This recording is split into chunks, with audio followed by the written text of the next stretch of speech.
Cleveland Clinic, Florida provides individualized treatment plans for excellent outcomes of health problems ranging from the most common to the most complex, even in cases considered untreatable by others. Cleveland Clinic, Florida. Every life deserves world-class care. It's the After the Show podcast, precious.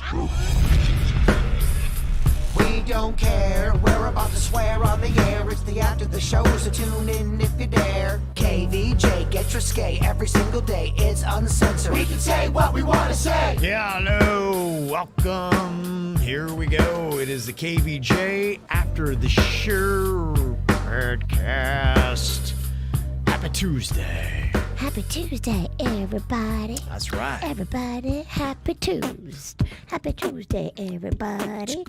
Bring out your boobs. Okay. It's a great little musical number there. Mm-hmm. A couple things that we talked about on today's regular show. People have some additional comments about.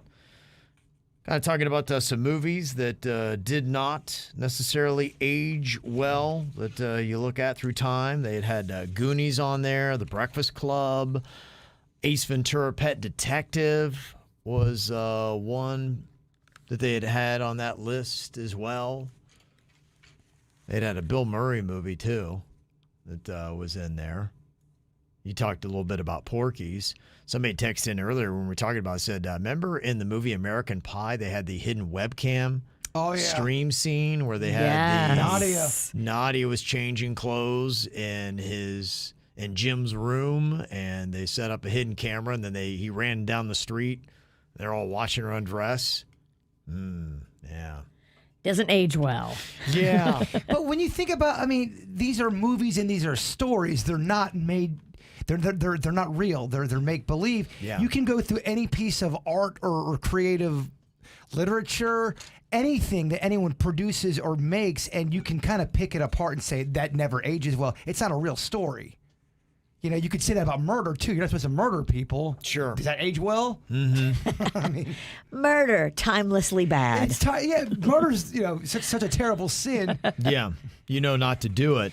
I think the only thing that, what people will say about it is they feel it takes the behavior that is not right and it normalizes it so that people seeing it say, okay, that's just what we do. And then there are people who become victims in those kind of situations where maybe they wouldn't have been if the behavior hadn't been normalized in a piece of pop culture that they were watching.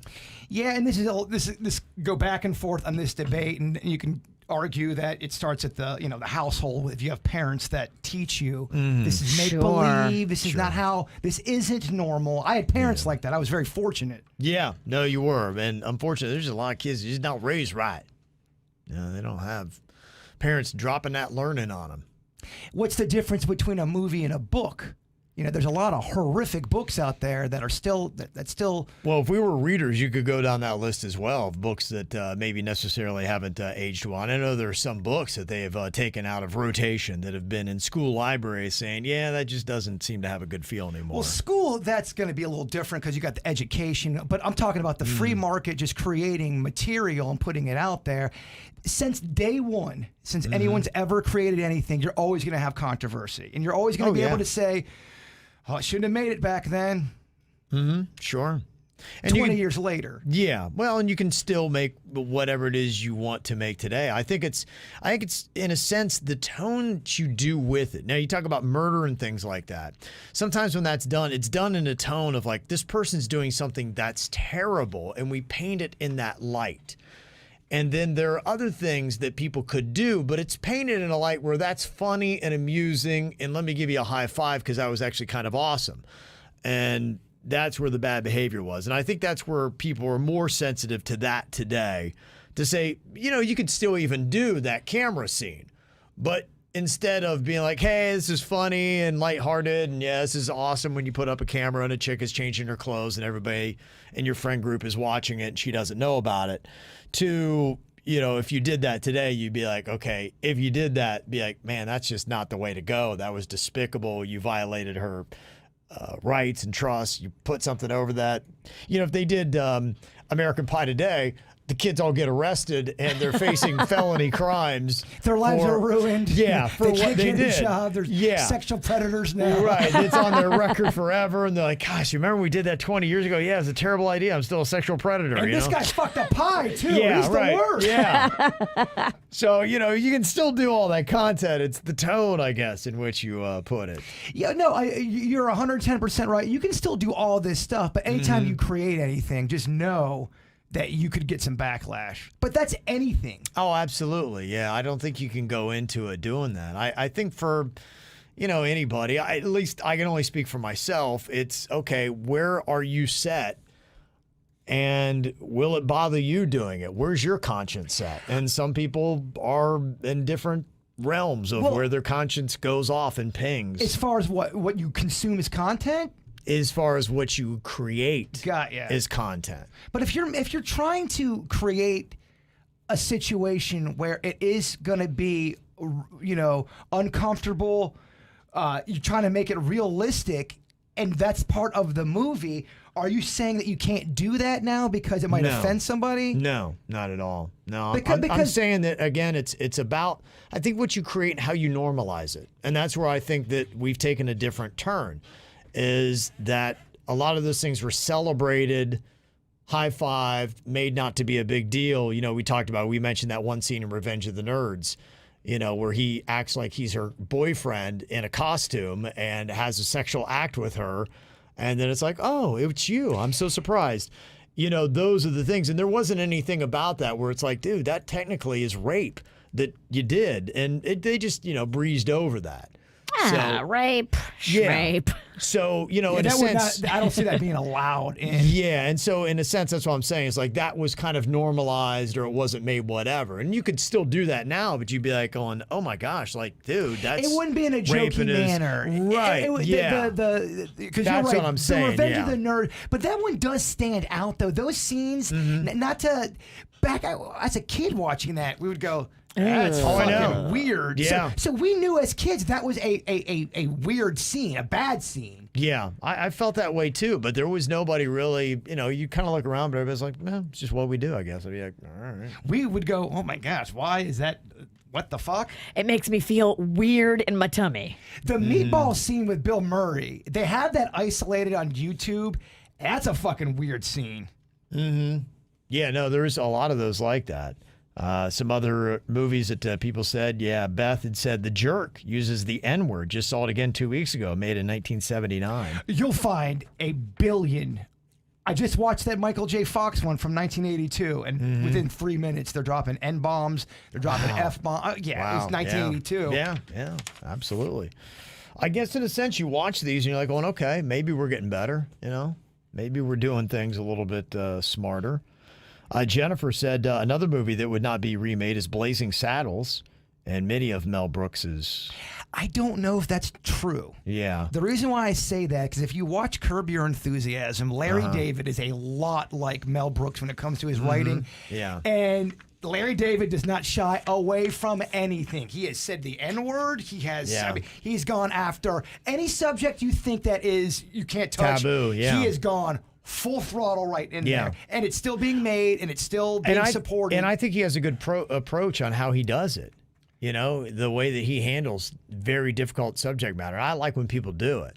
I think it's all about how you handle it. He seems to do it well. The problem is when you talk about how you do it and how that's going to be an opinion thing. When people are creating stuff, what you find terrible and offensive and not, oh my God, Virginia may not, Sure. and that's why it's Everybody's got such a different debate. boundaries. And it's so hard to. Yeah, and that's why ultimately, if it twings your conscience, then stay away from it. If it doesn't, then you should have the right to be able to consume it, because everybody's going to be different. And like I said, it just comes down to the creator themselves. I don't condemn anybody that does create it. I just know for me personally, there would be some things I'd be going, I don't feel good about making that. Sure. I wouldn't make that. Yeah. And that's my own tone. I'm not telling anybody else not to. It's just not something I would do, or probably something I would consume. Justin said the movie Porky's has it all. We're talking about going back. That was in an era where... I mean, that is. They should have just changed that to #MeToo. Yeah, that was kind of a different era. So. Well, they're watching the girls get naked, and then the guy puts his penis in the hole. but then the girls grab the penis, and I mean, it's over the top. It is. They made 4 of those, I think. They kept going. They did. It was so popular in that era. Absolutely. Another movie topic we were talking about not long ago was people who are using a different accent. People have done it right. People have done it wrong. Talking about British actors and actresses that do an American accent, and then you're like, oh my gosh, I had no idea they were British. Because they nail it. Until you see them in an interview, and they've got like, wait a minute, are they putting on the accent now, or which one's the accent?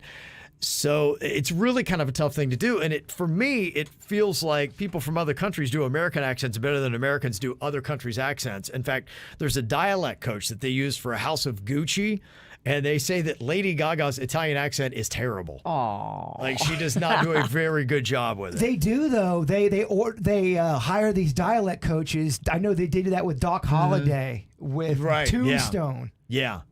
And it would be tough if you're delivering an emotional scene with lines that you got to remember you're trying to remember your lines And try to the keep the proper accent. dialect, also talking about your facial expressions and your Well, body movements. Let's ask one of the stars of Grimsley, who clearly did that with a French/Spanish accent. Yes, I would start out French and then I would morph into Hispanic. Yes, you grew up in France, but you also lived in Spain for a while. I was reared in Spain. Yeah. It would be tricky, but that does look like a good movie. I'm looking forward to seeing. Oh, I can't wait. That one is going to be the week of Thanksgiving. I think it comes out on Thanksgiving Day, maybe even. Okay. I'm super pumped about the House of Gucci. Okay, we're not talking about Grimsley, got you. Oh, Yeah, it'll be the 24th. So it'll be coming out next Wednesday. Yeah, right before Thanksgiving. So if you want to see House of Gucci, so you can check that out. I don't know if that's going to be shown at homes. Is that just a theater release? is it one of those ones where they do it in the theater for a couple weeks and then they go right to homes? I would hope so. Because, I don't know if that is a movie that I would go to the theater to see, but I would love to watch it, and having it at home Thanksgiving weekend would be absolutely amazing.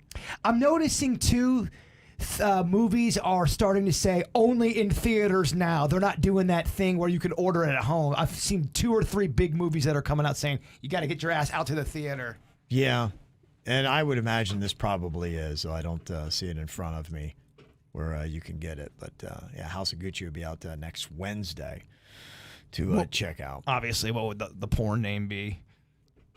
House of Coochie. Yes. It's an Sorry. easier one, huh? I'm sorry I was so slow. I thought that was a low-hanging fruit right there. That was easy. Your Sex and the City revival is debuting on HBO on December 9th. So you got some other good TV. It's going to be coming up. It's called We Really Hate Each Other in Real Life. Mm-hmm. Could be pretty good. And then I saw this too, which I guess is kind of odd.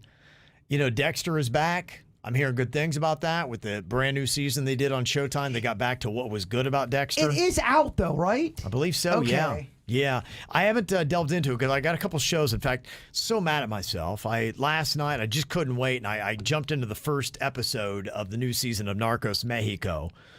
And I'm trying to hold it to the end of football season, but it's kind of like a kid with his Christmas presents. I couldn't help myself. I just watched the first episode last night. You went nuts. Yeah, it's again, it's solid. I love it. It's everything that you know. It's again a continuation, but it's obviously new story. But I just love everything about those cocaine shows. So it's solid. It looks good. But with Dexter, the thing that was really kind of weird, I think where it went off keel, and I never watched long enough. I think I only watched the first 4 seasons of Dexter when it was on before. I guess it was like a half-sister, stepsister, or whatever it was, adopted sister, something like that. Her name's Jennifer Carpenter in real life. His name's Michael C. Hall, the guy that plays Dexter. He's good. And they played brother and sister, and I think I've heard that they hook up in the original Showtime, and then on top of it, they got married in real life. Really? So they played like brother. Yeah, so it's a lot of weird stuff. But then they got married, but then divorced. And now she's back on the new season of Dexter. And so now he has to. So I don't know how they're playing that off. I don't know if they're just ignoring the fact that they had hooked up on Dexter and whatever it is. I don't know where they left it, but when I'd heard that, I'm like, going, yeah, that's why I'm glad I didn't watch the last couple seasons of Dexter, because it sounded like they got twisted. I forget what show it was. And it's already a twisted show. It was either 90210 or Saved by the Bell, where the cast was dating each other, and then one of them would break up, and it would fucking be disaster behind the scenes. Yeah, because imagine working with your ex. You couldn't get scenes done. You have to act like you like each other. Oh, that would suck. And you really want to stab him in the neck. You have to do a scene with somebody you fucking hate. Terrible. Yeah, so I assume they had to work through that, because from what I understand, she is on the new season of Dexter. I don't know how they did it. Well, I'll tell you how. Money. Yeah. I can put aside a lot of hate if you throw a lot of cash Same at me. reason Motley Crue's back together. Exactly. Yeah. But I assume they had to work through that to say, hey, will you be on a show with her again? And Hey, will you not be a bitch? Sometimes- Hey, will you be cool? Not everyone breaks up and it ends in a big fiery crash. yeah, not everybody. But I'm wondering how many times, because how often have you had actors and actresses hook up? And I wonder how many sequels might have been killed because they were no longer together. Like if you looked at Mr. and Mrs. Smith, you know, with Brad Pitt and Angelina Jolie, it could have been like, you know, that'd be a really good movie. You should do it. Nope, not acting with that asshole. He They're beats up my not. children. Yeah. There's no way he's remaking that with Oh, her. Yeah. There's no way they would do a movie together. She Yeah. despises him. Oh, yeah. And I'm sure She's venomous. I don't think Oh, there's yeah. any love lost on his end either. Yeah. Yeah, He I- just seems cooler about it. Like he's like, oh, well, she hates me. Yeah. But she wants to tell everybody, I fucking hate him. He fucking yelled at my kids. Oh, yeah. She goes all in on it. So we'll see. I saw this story, too, and I think this is an interesting lesson, really, on any of the trolls that you see on social media. And I love the way John Mayer handled this. Swifties can be particularly venomous No and nasty. shit. And Taylor Swift has a long list of ex-lovers. So many. Yes. And she writes about all of them in her music. Which is why the music is so good. Yeah. Because it's real life breakup details. No one's hating on Taylor for writing the music. No, you're right. no. You're right. We love the juice. But the Swifties get all emotional and involved when she pens a song about them, and they're like, oh, we hate him. And there was a Taylor Swift fan that messaged John Mayer, and she said, you know what? I hope you choke on something.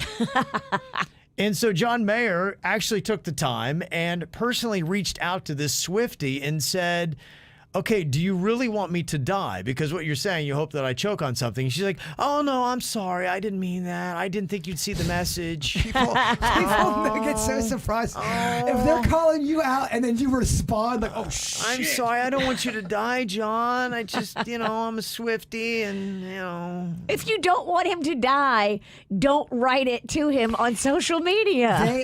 They're still coming after John Mayer for stuff he did 10 years ago. Look, the man has long since moved on. Taylor has long since moved on. What are we doing? It's not even about it's about there's so many things that he really got into that celebrity limelight for a while, and he openly admits he was a douchebag. He said, I lost my way, I was a douche, I'm sorry. Yeah. People still want to come for him. He gave that article, that interview article to Playboy that made him look really shitty. Okay, But yeah. he said it was wrong. He said he feels terrible about it. Yeah, to me, look, when people do that and then like, hey, we got to give everybody space to evolve, right? And say, good for you. What I mean, John Mayer had. I mean, he did not have good things to say. That article made him look bad. It did. But, he realized it and he said, hey, we're all going to do dumb, bad things. I do subscribe to the Kevin Ralston school. I try to forgive. I hear you. If there, you know what I mean? I'm not Yeah. fucking perfect over here. But then you got to fight the inner Italian who says, stay mad, hold a grudge. The thing is, though, you can be mad as an Italian and still love somebody, and yet Sure, yeah. usually you fight and then you love even harder. At least Yeah. in my family, you fight and you love harder. Yeah, a lot. yeah. But everyone's different. You're right. Everyone's You're different. right. Some people think if you have a fight, that's over. It's end all be all. Never can talk again. My family, that means you fucking love each other. Sure. It's all different. It's all weird. What the fuck am I talking about? John Mayer? I don't know. Are you pro John Mayer or anti John Mayer? I love John Mayer. I'm a big John Mayer fan, but I also recognize that John Mayer can be a douche too. But he's recognized it as well. Yeah. It's like I've got a douchey tendencies. Which song did she write about him? Dear John. Okay. And he wrote one about her too. Oh. Yeah. Dear Taylor? It was Go Fuck Yourself, Taylor. No, it was no. They both try to hide it, and but it's about them. Okay. Dear John. Okay. We're also talking about Denny's snack addiction. He's into the sweets, can't get away from it. Tarts, all kinds of hand pies, candy bars. Yep. Bird's been pushing it on him. I haven't been pushing. I have it available at my house, and it will heard the audio. always be available. I heard the We audio. heard it. It will always be. You were pushing it. If you need just a taste, you know where to come. We know what you do. Got somebody wanted to put out here an anonymous confession. They said, when I was pregnant with my daughter, all I did was crave sweet things. So once a week, mostly on a Friday, I would go to Publix and I would get a whole birthday cake and I'd eat it all in a weekend. It was getting so bad that I started going on Friday just to buy another cake. And I'd ask the lady at the bakery, hey, would you write Happy Birthday Mom on that one? Or Happy Birthday Ashley? I'd just make up names just so it didn't seem like I was the one eating it all by myself. Long story short, I ended up getting gestational diabetes. That's a real thing. Wow, she ate so much sugar, she got diabetes during her pregnancy? Yep. I was on the cusp. I was so close to it. My OBGYN was like, bitch, you better stop. Dang. Because it's really serious. It can cause all kind of complications with your pregnancy. Yeah, It can yeah. make your delivery just horrible. Wow. Yeah, she said, you can mess yourself up. She said, so I had to eat healthy the last 2 months of my pregnancy, and I cried every day. No food. My daughter is now 9, going on 10, and she doesn't like birthday cake or anything else that's sweet. Huh. Wow. That's how, because normally you hear when you eat something during a pregnancy, the kids will like that food. My mom was all about pizza when she was pregnant. In fact, her water broke at Pizza Hut. Oh, wow. Shit. My dad, oh, fuck, we gotta go. She's eating pizza as the water broke. That's why I... Yeah, right. And look at you. Yes. Yeah, that's typically what happens. Do you find that with you? Did your mom eat a bunch of stuff while she was pregnant and you like it now? You know what? I don't know. I haven't had that conversation with my mom. When I was pregnant with Magnolia, I craved lemon water, lemon juice. I craved the lemon flavor. You normally don't. I normally don't crave it. I like it, okay, but I craved it. Yeah, my friend who was pregnant, she said she never ever liked bologna, but for whatever reason, she craved bologna ketchup sandwiches. She has no idea why. Doesn't like them. After the baby came, didn't like them, but during her pregnancy, loved them. That's gross. And weird. Yeah. You just all of a sudden like bologna and ketchup? Ugh. That's disgusting. Well, at least it's an affordable. I'd be so thing to bummed out crave. if that was what I was craving when I was pregnant. Yeah. Did you hear about this competitive eater? Neela Zisser ate a dozen Krispy Kremes in less than 4 minutes. Official time, 3 minutes and 40 I seconds. saw that. That's impressive. Those things, man, when they're hot and warm, though, oh my goodness. I mean, you can press them in. It's almost like they melt in your mouth. When they're hot and warm, they do kind of dissolve. Yeah. Maybe you could get close to this. I would do it with Dunkin'. Yeah, you Because my could. loyalty is with Dunkin'. Oh, that's right. I think the Dunkin' are more dense. Like your boy over here. A little bit more dense. My kind of donut. Trying to think, how tough is that? It's tough. All of those quick eating challenges, Yeah. they seem like they're easy. Trust me, they are so fucking hard. I feel like you could easily do 2 donuts in a minute. You do 4, it'd be 8. And she did a dozen. 2 donuts That's in a good. minute, I could do. 3 donuts in a minute, I could I think you could do 8 and 3 and 4 minutes. 8 and 3. What's the smallest donut Dunkin' has? The donut holes. But that doesn't doesn't count. count. No, The munchkins don't and I count. think if you're doing this, you would want to mirror. You could do, A regular glazed. yeah, you could Yes. do glazed. Yeah, Dunkin' regular glazed. Glaze, I feel like would be the easiest to get down, And quickest. if they're warm, they're gonna go faster. Yeah. We could microwave them. Gosh, donuts are so good. Tomorrow's World Record Wednesday. I kind of had a Thanksgiving thing planned, but if you want to do donuts, No, you go with what you want to go. We don't I want was to just- derail your program Yeah. over there. I was trying to figure out how hard that would be. That's why I do like the World Record Wednesday, because you get to see it acted out. How much should you appreciate this record? Because there's so many records. I think everybody always sees them like going, that's not that impressive. And then it's not until you get into it, you're like going, okay. fuck it, I'll do donuts tomorrow. You talked me into it. Yeah, we call it seeing failure in the flesh.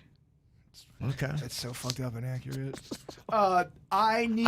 I need to see a Dunkin' Donut next to a Krispy Kreme too It's to gonna be find the out. same. Yeah. It'll be the same. You It's think roughly. so? This would be completely easy to do. Dunkin' versus the. We can still do the thing. No. Dunkin' are so much more dense than Krispy No, Kreme. we're talking about the glazed donut. I know what you're talking The about. glazed donut will be. You'll easily be able to do this. Dunkin' is heavier, it's bigger, it's denser. I love how Virginia she fucking just spats off these stats like she knows. Yeah. Hasn't eaten a fucking donut in 10 years. Yes, but she knows all about. You don't know what I've Dunkin' eaten. glazed. Okay. I'm getting down with donuts. Okay. Well, if you want to do it, Kev, we can have a private conversation without Virginia. Well, I think just eyeballing this, yeah, a dozen in 3 minutes and 40 seconds is impressive. I think 7 is doable. I think 7 would be the mark, because I think you could do easily a donut every 30 seconds. Easily, right? Am I wrong with You this? should. Yeah. If you're any kind of That's man. 7. Is Krispy Kreme and Dunkin' going to be identical in donuts? No, because No. I already see the fucking chat room. Virginia's right. Wah! Dude, I've done the work. You haven't done jack shit. That's what's hilarious. Your fucking minions just agree with you. Oh, yeah, Virginia's right. They know what's up because they've compared the donuts, Okay. as have I. For your dirt of the day story tomorrow, Krispy Kreme versus Dunkin', I would love to see the comparison in weight All right. and in height. Height. All of a sudden, your entertainment news isn't entertainment news anymore. What the fuck is this? It's just this weird. Senseless. It's just weird. Fuck you, no, fuck you. Let me start fist fighting. Let me see here. You got, I bet you could probably just find it online. Because what you want to do is look at the weight of the Weight donut. times mass times volume equals density. Then solve for X. Yeah, so a Krispy Kreme, they give you all the nutritional information, but I just want the damn weight You want the jackass stats. of the donut. Yeah, it's got 11 grams of fat, 22 carbs, 3 grams of protein. Okay, that's kind of impressive. They say 1.7 ounces at 190 calories. Okay, so that is 1.7 ounces. Okay. And then what we need is, okay, how much does a Dunkin' Donut glazed weigh? What was these numbers on? You said 1.7? 1.7 ounces is how much a Krispy Kreme donut. Logging them into my snack Okay, notes. according to my notes over here, it says I never trust a witch's notes ever. They are they're riddled with lies. It says it is 64 grams. Now we gotta fucking put 64. Ah, gee. What's 64 grams? Engineer Keith, what the fuck is 64 grams of ounces? Engineer Keith, can you do the research on this and get back to us tomorrow? Email us tomorrow, please, with the details. We just need to know who's got more calories, who's got more No, we just weight. need, all we need is just, all we need is the measurement. 64 grams versus 1.7 ounces. So that is the weights. And of course, they got to do them in separate things to make it really difficult. So that, if we can figure that out, then yeah. Dunkin' is bigger and fatter. I'm just telling your ass. We're doing. I'm not saying. I'm trying to make World Record Wednesday easy to do tomorrow. I'm trying to make it layered and complicated and Yeah, you are. In the argumentative. grand scheme of things, an ounce here, an ounce there. Who gives a fuck? Me! This is science, bitch! We gotta get this accurate. If Dunkin's bigger, that's better for me because No, it's not. It'll be slower, and your time will be less impressive to Oh my Kevin. God. Can I explain? The reason why it's better is because I'm not going to break the record anyway. Damn it, that's no way to go into this. But if I have a good hearty number with the hearty hearty donut, it's more impressive. Like, oh shit, he did pretty good. And that's with the Dunkin', the bigger one. Kevin's going to look at what this chick did with the Krispy Kreme, and he's going to compare it to what you do with the Dunkin'. I'm telling you. I kind of wish Kevin would fire me right now.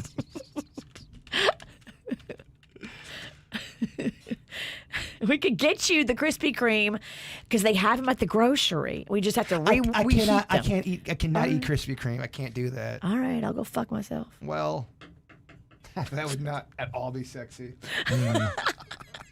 Sound like a dinosaur struggling.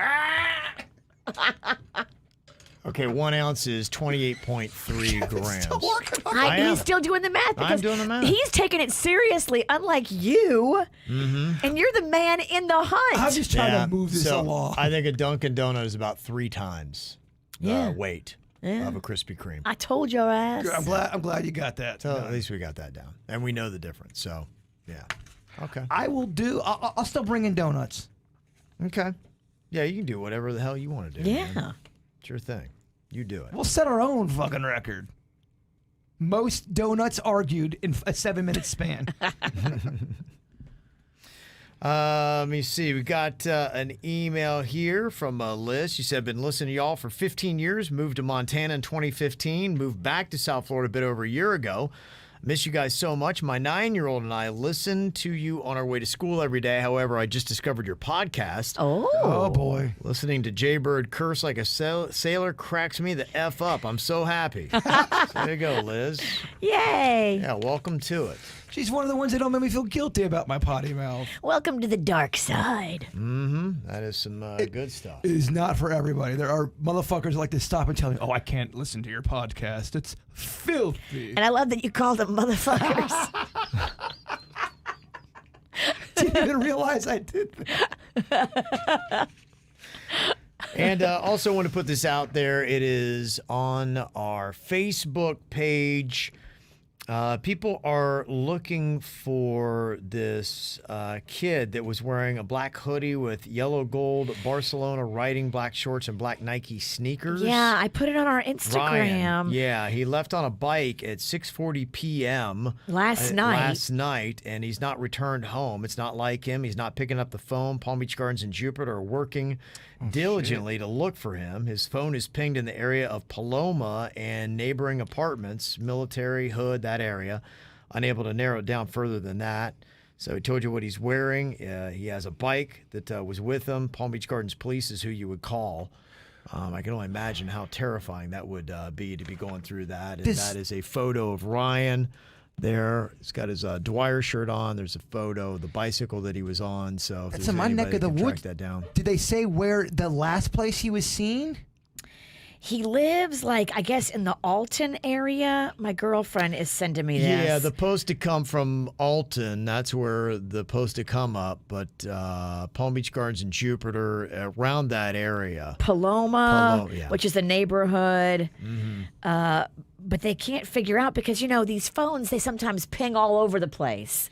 And so they're Yeah. trying to figure out exactly the last place that he was, and they weren't able to figure it out. This happened yesterday? Last night he went missing, and they still, as of this morning, don't have a confirmation. My girlfriend called the Gardens Police Department like 30 minutes ago, and she texted me to tell me that they still don't have a conclusion. Dang it, man. Mm-hmm. It's an active search. The police said it's still an Yeah. active search. Well, it's less than 24 hours. Yeah, I mean, it's fresh, man. Yeah, it gets you at the pit of your stomach. Your stomach drops when you hear something like that because I think you often think of your own kids or similar situations, and that's tough. Well, thanks for sending us that. Sometimes we don't see Yeah. that stuff, and you send it to us. My girlfriend sent it to me, and we posted it immediately on Instagram. We always talk about that on Weird and Whatever. We always bring up missing children, missing people. Honestly, there's a lot of that in South Florida, unfortunately. Mm-hmm. You never know. Just constantly talk about it, share it. Because somebody could see something and they saw it on Instagram and they're like, oh my gosh, that's the kid. Or, you never know how you can help. The best thing you can do is share that story. Yeah. So if anybody has any kind of information, we're putting that out there. It is up on our Facebook page as well. Please let us know. All right. Thank y'all for being here today. Appreciate y'all. Always send in those emails, mail@kvjshow.com, mail at kvjshow.com. Have a great Tuesday. We'll see you back here tomorrow. Goodbye. Cleveland Clinic, Florida provides individualized treatment plans for excellent outcomes of health problems ranging from the most common to the most complex, even in cases considered untreatable by others. Cleveland Clinic, Florida. Every life deserves world-class care.